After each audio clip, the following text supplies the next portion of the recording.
Le communiqué de presse du parquet, rendu public par le procureur de la République, a porté à la connaissance de l'opinion nationale et internationale cette disparition tragique en affirmant qu'Alino Faso se serait donné la mort par pendaison. Alino Faso, comme je l'ai dit tantôt, était un cyberactiviste et influenceur burkinabé reconnu pour son engagement et ses prises de position. Il avait été arrêté en Côte d'Ivoire le 10 janvier 2025 sous les accusations d'intelligence avec des agents d'un État étranger, de diffusion de fausses nouvelles et d'espionnage. Son arrestation et sa détention avaient suscité des réactions, aussi bien en Côte d'Ivoire qu'au Burkina Faso et partout ailleurs. L'opinion attendait la suite de cette affaire qui soulevait des passions lorsque la nouvelle de son décès a été rendue publique. C'est une tragédie. Des questions légitimes face à cette situation tragique nous taraudent l'esprit. Et quand bien même nous supposerions que la version du procureur de la République soit la vérité, nous ne pouvons pas ne pas nous demander les raisons qui pourraient conduire un tel détenu à abréger sa vie par une solution aussi extrême que radicale. Qu'est-ce qui peut pousser un détenu qui n'est pas encore condamné par la justice à un tel acte de désespoir? La réponse pourrait se trouver dans les conditions de détention. Il est de notoriété publique que les dites conditions sont pénibles et difficilement supportables.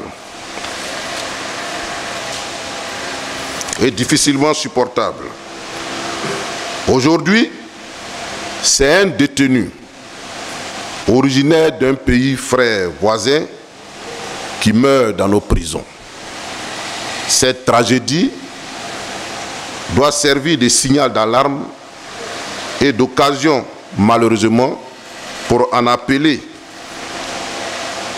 à la responsabilité et à l'arbitrage du président de la République, son Excellence Alassane Ouattara, sur la réalité insoutenable des conditions de détention dans nos établissements pénitentiaires.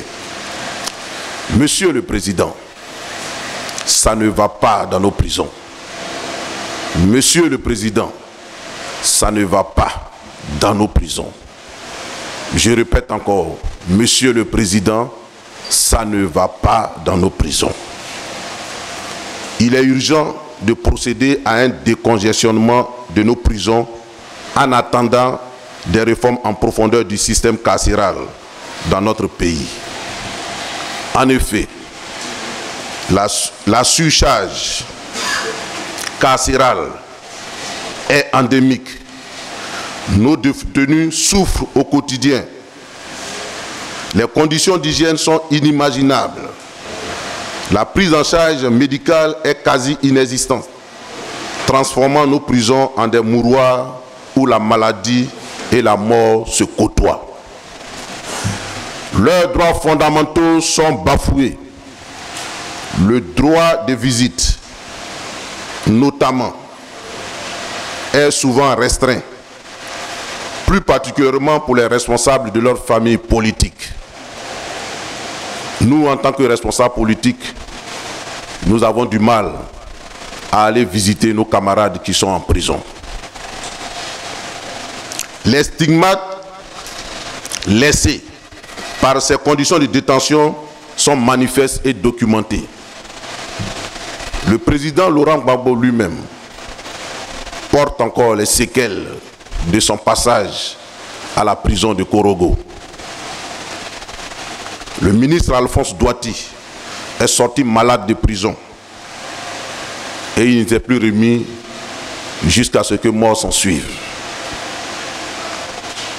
Monsieur Jean-Yves Dupopieux est sorti de prison et en est mort par la suite. Asso Adou a contracté des maux d'yeux graves durant sa détention. Il en garde encore aujourd'hui les séquelles. Daï Nestor a été si gravement malade à sa sortie de prison que son état a nécessité une évacuation à l'étranger. Kwa Justin, victime de traitements inhumains, avait un aspect méconnaissable à sa libération. Samba David était pratiquement une loque humaine, mourant à sa sortie de prison et entraîne encore aujourd'hui les séquelles. Le commandant Seka Anselme est toujours détenu avec des informations pas très rassurantes, voire alarmantes sur son état de santé. Le sergent-chef Tokpa Marcel, sous mandat de dépôt depuis le 31 octobre 2012, avec lui plusieurs détenus souffrant de pandémie de choléra. Tout récemment, Gala Kolebi, actuellement détenu, n'est pas au mieux de sa forme. Il serait même en train de connaître une baisse de vue. Par ailleurs, Monsieur le Président, nous nous interrogeons toujours sur la raison de la présence continue et prolongée en prison de personnalités comme le ministre Dosso Charles Rodel ou encore Kruke Armand, dont le seul crime apparent était de dénoncer la cherté de la vie. Nous nous interrogeons sur le sort qui leur serait réservé. Ces détentions arbitraires sapent la confiance et attisent l'effroi en notre système judiciaire. On n'a plus peur de la prison, mais on a surtout peur des conditions de vie en prison. Et cela jette une ombre sur l'état des droits dans notre pays.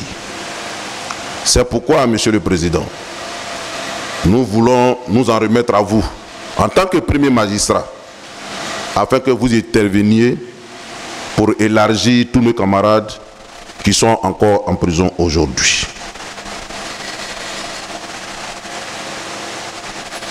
Le décès de M. Alino Faso est donc une tragédie qui doit servir de catalyseur pour une prise de conscience nationale.